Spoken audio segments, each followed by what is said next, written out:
ये जो नागरिकता बिल है, इससे नागरिकता हम लोग दे रहे हैं, किसी का छीन नहीं रहे। पूरी बीजेपी पार्टी, पूरी सरकार ये कह रही है, फिर भी आप जैसे सोच वाले हजारों लाखों, मैं कहूँगा उससे भी ज्यादा इसके खिलाफ विरोध कर रहे हैं। आखिर देखिए, हमारे प्रधानमंत्री और अमित शाह होम मिनिस्टर बार बार कह रहे हैं कि ये नागरिकता देने वाली कानून है, नागरिकता लेने वाली कानून नहीं है।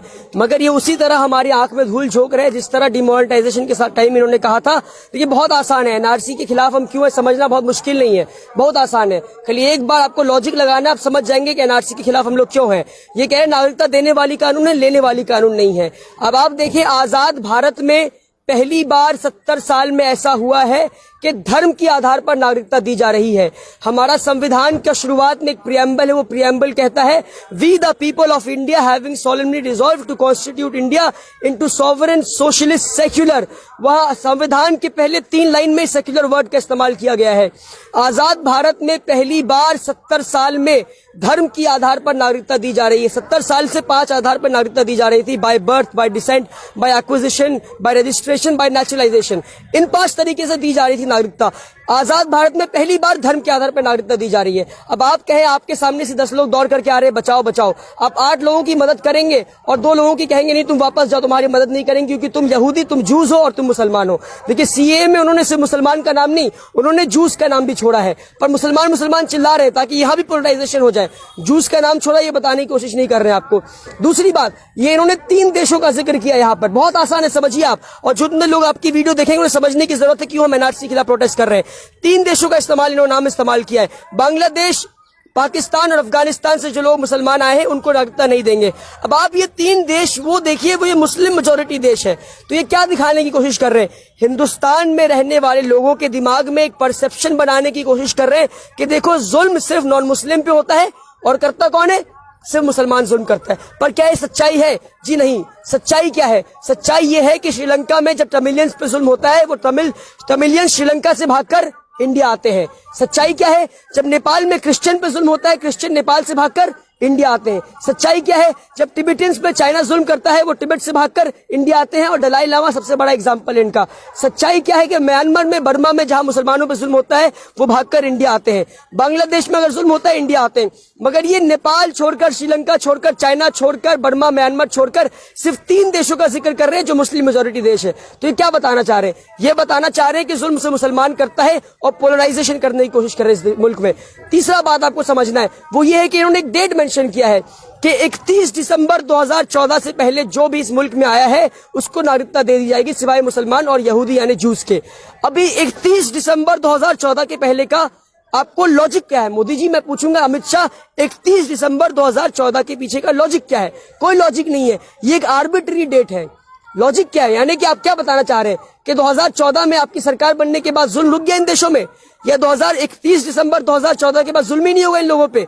तो ये क्या डेट के पीछे का लॉजिक क्या है? तो इस आर्बिट्रीनेस के खिलाफ हमारा प्रोटेस्ट है। अब आप आखिरी बात जो मैं कह रहा हूं एनआरसी के खिलाफ, आपको समझना है कि हम एनआरसी के खिलाफ प्रोटेस्ट क्यों कर रहे हैं। एनआरसी अब तक पूरे देश में नहीं हुआ, सिर्फ आसाम में हुआ है। तो आसाम के एनआरसी से हमें सीखना है, कि हमें सबक लेना है कि आसाम में एनआरसी में क्या होता है। आसाम के एनआरसी में किन लोगों का नाम एनआरसी लिस्ट में नहीं है? 19 लाख लोगों का नाम एनआरसी लिस्ट में नहीं है आसाम में। अभी 19 लाख में से सिर्फ 5 लाख मुसलमान हैं और 14 लाख नॉन मुस्लिम है। अब ये लोग क्या बताना चाह रहे हैं नॉन मुस्लिम भाई से? देखो, 5 लाख मुसलमान को हम बांग्लादेश भेज देंगे और डिटेंशन कैंप में बंद कर देंगे, मगर सीए के थ्रू नॉन मुस्लिम को हम नागरिकता दे देंगे। मगर ये लोग फ्रॉड कर रहे हैं, ये लोग हिंदू भी नहीं है, ये लोग झूठ कह रहे हैं। मोदी हिंदू नहीं है, ये दुकानदार है, दुकान चला रहा है, हिंदुओं के आंख में धूल झोंक रहा है। अब कैसे, मैं आपको बताता हूं। हमारे हिंदू भाई जो सीए के खिलाफ प्रोटेस्ट नहीं कर रहे हैं और सीए एनआरसी को कह रहे हैं सही है, मोदी सही कर रहा है, सुन लीजिए। आसाम में दुलाल चंद्रा, मैं नाम बता रहा हूं, ऑन रिकॉर्ड जाके चेक कर ले एनआरसी लिस्ट में। दुलाल चंद्रा एक हिंदू नाम बता रहा हूं, 865 दुलाल चंद्रा 865 एक हिंदू इंसान असम में 2 साल डिटेंशन कैंप में रहने के बाद मर जाता है। तो हिंदू भाई हमारे सुन ले कि हिंदू भाई डिटेंशन कैंप में 2 साल रहने के बाद मर जाता है, और दुलाल चंद्रा जी के पूरे परिवार का नाम एनआरसी लिस्ट में आता है सिवाय दुलाल चंद्रा जी के। तो ये क्या है? ये मजाक है, ये फ्रॉड है, ये लोग फ्रॉड कर रहे हैं। ऐसा कैसे पॉसिबल है कि दुलाल चंद्रा का पूरे परिवार का नाम एनआरसी लिस्ट में आ गया सिवाय दुलाल चंद्रा जी के? ऐसा कैसे कि 19 लाख लोग सरकार के नाक और आंख के नीचे देश में घुस जाते हैं और सरकार को मालूम नहीं चलता है? तो ये लोग फ्रॉड करने की कोशिश कर रहे हैं। दूसरा नाम बता दूं मैं आपको, सुब्रतो दे, क्या नाम? सुब्रतो दे। मुसलमान नाम नहीं बता रहा हूं आपको, देखिए सिर्फ हिंदू नाम बता रहा हूं। सिर्फ सुब्रतो दे, एज 35, जाके रिकॉर्ड चेक कर ले, ये 1 साल डिटेंशन कैंप में रहने के बाद मर जाते हैं। अब ये 2 नाम आपको हिंदू बताया मैं, अब मान लेते हैं दुलाल चंद्रा और सुब्रतो दे जो है गरीब लोग हैं। ये कौन लोग हैं? गरीब लोग, अपनी नागरिकता साबित नहीं कर पाए। अब आपको देखना है कि आपको एक और नाम बताऊंगा हिंदू नाम में, चबिंद्रा शर्मा। क्या नाम? चबिंद्रा शर्मा। 38 साल 38 इयर्स इन्होंने इंडियन एयरफोर्स में अपनी सर्विस दी।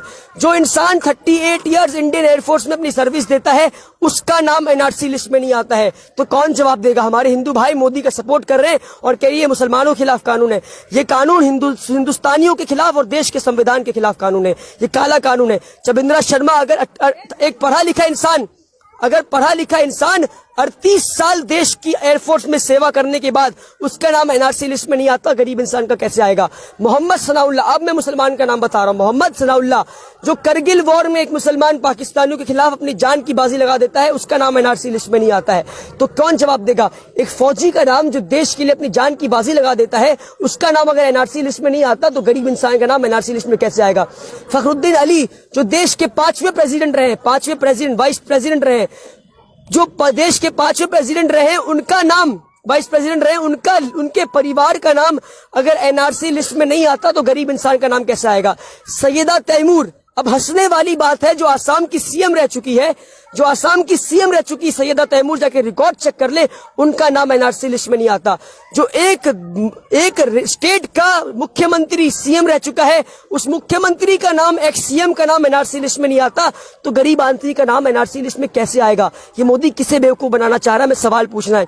इस मुल्क में 30% लोग ऐसे हैं, 30% लोग ऐसे हैं जो पर डे, प्रतिदिन 36 रुपीस कमाते हैं, सिर्फ 36 रुपए पर डे कमाते हैं। ये 30% लोग, गरीब लोग, कैसे साबित करेंगे हम इस मुल्क के नागरिक हैं?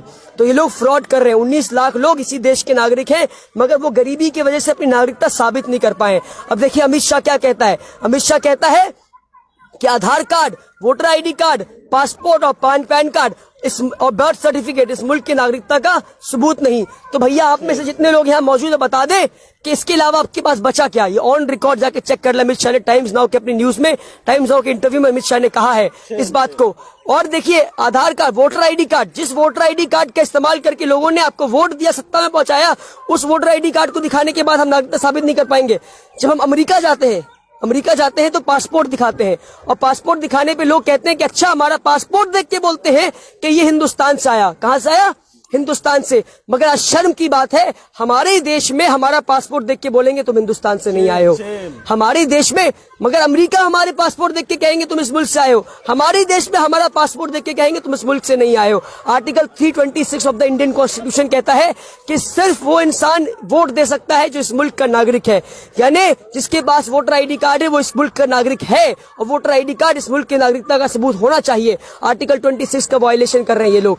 तो हम आप लोग समझे, एनआरसी लिस्ट में आपको बता दिया मैंने किनका नाम नहीं है। दुलाल चंद्रा, सुब्रतो दे, चबिंद्रा शर्मा और असम की एक्स सीएम सनाउल्लाह खान, इनका नाम नहीं है। तो गरीब लोग कैसे साबित करेंगे? मोदी फ्रॉड कर रहा है, मोदी फ्रॉड कर रहा है। हमें समझना इस बात को। मोदी जी कह रहे हैं जो सीए खिलाफ है वो देश के खिलाफ है, इस पर आपकी क्या राय है? मैं हंसता हूँ इस बात पे। मोदी क्या कह रहे हैं? जो सीए के खिलाफ है वो इस देश के खिलाफ है। हमें समझना है इस बात को। हमारी लड़ाई मोदी से है, देश से नहीं। देश था, देश है और इंशाअल्लाह देश रहेगा हमेशा के लिए। देखिए, और सरकार सिर्फ 5 साल के लिए आता है। हमारी लड़ाई सरकार से है, देश से नहीं। देश और सरकार में फर्क है। आज मोदी सरकार है, कल कांग्रेस होगा, टीएमसी होगा, समाजवादी सरकार होगा, कोई भी सरकार हो, हमारी लड़ाई इनसे होगी अगर ये देश के संविधान को बदलने की कोशिश करेंगे। और हमारी लड़ाई मोदी से भी नहीं है, सरकार से भी नहीं है। हमारी लड़ाई इनके वजीर आजम और इनके हेड जो हैं, आरएसएस, इनकी जो हेड है बीजेपी, हमारी लड़ाई बीजेपी से भी नहीं है। बीजेपी को जो चला रहा है उससे हमारी लड़ाई आरएसएस से। और ये आरएसएस कौन है हमें समझने की जरूरत है।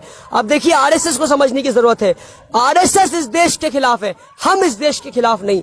ये वो आरएसएस है जिसने उस महात्मा को मरवा दिया जो इस देश की आजादी की लड़ाई लड़ रहा था। नाथूराम गोडसे महात्मा गांधी को मार देता है। इसलिए मैं कहता हूं, जय श्री राम बोलने वाले ने हे राम बोलने वाले को मार दिया। महात्मा गांधी के मरते वक्त 2 शब्द बोला, सिर्फ हे राम। महात्मा गांधी असली हिंदू है, नाथूराम गोडसे नहीं। आप समझे इस बात को। अब ये आरएसएस कौन है? 52 इयर्स तक आरएसएस ने अपने हेडक्वार्टर में तिरंगा झंडा नहीं फहराया, 52 इयर्स तक। और हम यहाँ पे देख लीजिए तिरंगा झंडा फहरा रहे हैं, हम भगवा झंडा नहीं फहरा रहे। ये लोग तिरंगा झंडा नहीं फहराए और आज ये हमसे सवाल पूछ रहे हैं, आज ये हमसे सवाल पूछ रहे हैं। गोलवालकर ने अपनी, आज हम संविधान बचाने की लड़ाई लड़ रहे हैं। गोलवालकर अपनी किताब बंच ऑफ थॉट में लिखता है, गोलवालकर जिसको मोदी गुरुजी कहता है, क्या लिखता है गोलवालकर के Indian constitution is a मियर Hooch पॉच। जो देश के संविधान को हॉच पॉच कह रहा है, मोदी उसे गुरुजी कहता है। तो हमारी लड़ाई उस गोलवालकर से है, गोलवालकर की सोच को हराना है हमें। देखिए मोदी से कहता हूं, मैं चैलेंज देता हूं मोदी को आज कि मोदी एक बार गोलवालकर मुर्दाबाद बोल के दिखा दो, मैं मान लूं। मोदी गोलवालकर को गुरुजी मानता है, मैं कहता हूं मोदी एक बार गोलवालकर मुर्दाबाद बोल के दिखा दो। वो गोलवालकर जो देश के संविधान को हौच पौच कहा, मोदी गोलवालकर मुर्दाबाद नहीं बोल सकता। मोदी गोलवालकर मुर्दाबाद जिस दिन बोल दिया मोदी गोलवालकर मुर्दाबाद, उस दिन आरएसएस मोदी को हटाकर किसी और को बैठा देगा। तो हमारी लड़ाई आरएसएस से है। अभी आप देखें आसिफा का रेप होता है कश्मीर में और लोग रेपिस्ट के फेवर में प्रोटेस्ट निकालते हैं। मैं हैरान हो जाता हूं देख करके, कैसे लोग हैं जो रेपिस्ट के फेवर में प्रोटेस्ट निकाल रहे हैं। तो आप देखिए ये लोग सावरकर को फॉलो कर रहे हैं। ये लोग, हमें बीजेपी के खिलाफ लड़ना नहीं, हमें सावरकर उनके आइडियोलॉजी के खिलाफ लड़ना, ये अपने आप खत्म हो जाएंगे ये लोग सावरकर को फॉलो कर रहे हैं। सावरकर ने अपनी किताब बंच ऑफ थॉट में लिखा, सावरकर ने अपनी किताब 6 एपेक्स ऑफ ग्लोरियस हिस्ट्री में लिखा, चैप्टर नंबर 3 जाकर देख ले कि अगर आपको सत्ता हासिल करने के लिए बलात्कार करना हो तो आप कर सकते हैं औरतों का बलात्कार। और ये लोग औरतों के बलात्कार करने को सपोर्ट कर रहे हैं, ये लोग सावरकर को फॉलो कर रहे हैं। गोलवालकर अभी देखिए डिटेंशन कैंप बना रहे हैं ये लोग। तो ये आइडिया आता कहां से इन लोगों के पास डिटेंशन कैंप बनाने का? गोलवालकर ने अपनी किताब we are nation of define में लिखता है कि हमें हिटलर से सीखना है, हमें हिटलर से सीखना है कि हिटलर किस तरह अपनी नस्ल का सफाया किया और किस तरह 6 मिलियन जूस को डिटेंशन कैंप में बंद करके मार दिया। तो ये लोग हिटलर को फॉलो कर रहे हैं और ये लोग गोलवालकर और सावरकर को फॉलो कर रहे हैं, वही गोलवालकर और सावरकर जो हिटलर को फॉलो किया करते थे। इसलिए मैं कहता हूं जो हिटलर की चाल चलेगा वो हिटलर की मौत मरेगा। हमारी लड़ाई मोदी के खिलाफ और आरएसएस के खिलाफ तो है ही, मगर उनके किताब के खिलाफ हमारी लड़ाई है और इनकी सोच के खिलाफ हमारी लड़ाई है। अगर हमने इनकी सोच को बदल दिया, इनकी सोच को मिटा दिया, तो आने वाली नस्लों को इन लोगों को फेस नहीं करना पड़ेगा। बहुत बहुत शुक्रिया।